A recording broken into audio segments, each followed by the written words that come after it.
Israel's Supreme Court has tossed out all legal challenges to a multi-billion-dollar natural gas agreement its caretaker government made with Lebanon.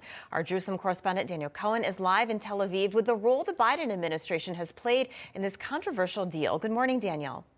Good morning, Allison. Good morning, everyone. President Biden's envoy is praising the agreement the administration pressured Israel's lame duck government into making with Lebanon without approval from the Knesset before a new government could potentially be installed in elections next week. Israel's Supreme Court threw out 4 legal challenges Sunday with no immediate explanation as to why.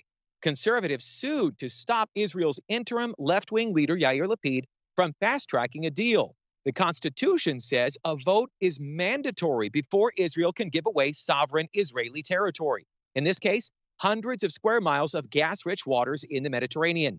Here's Professor Eugene Kantorovich of the Kohelet Policy Forum in Jerusalem, one of the organizations that sued, exposing the flaw in the decision. It's true there is this law, constitutional provision, that says you need a referendum, but maybe this wasn't Israeli territory because it was disputed by Lebanon. Now, that's an extraordinary claim because, of course, all of Israel's territory is disputed by its neighbors. Israel's neighbors don't recognize its existence. Jerusalem is disputed. The Golan Heights is disputed. So this was a deal pressured by the Biden administration and grabbed on by a weak interim Israeli government that was intimidated both by Biden and by Hezbollah in Lebanon. It's a doozy.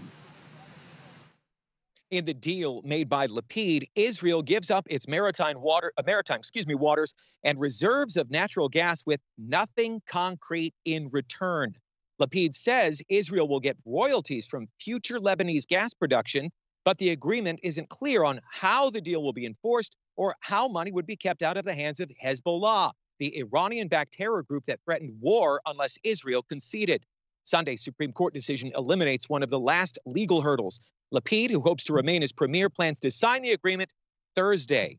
Meantime, former Prime Minister Benjamin Netanyahu is waiting in the wings to return to his former role when Israelis head to the polls next Tuesday. If he does, he says Israel won't acknowledge Lapid's undemocratic agreement, and his government won't be bound by a deal made with an enemy.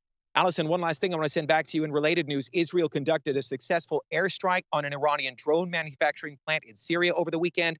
A Saudi news network reporting the strike was aimed at Hezbollah. There were no casualties, but the weapons were reportedly on the way from the factory in Syria to Lebanon.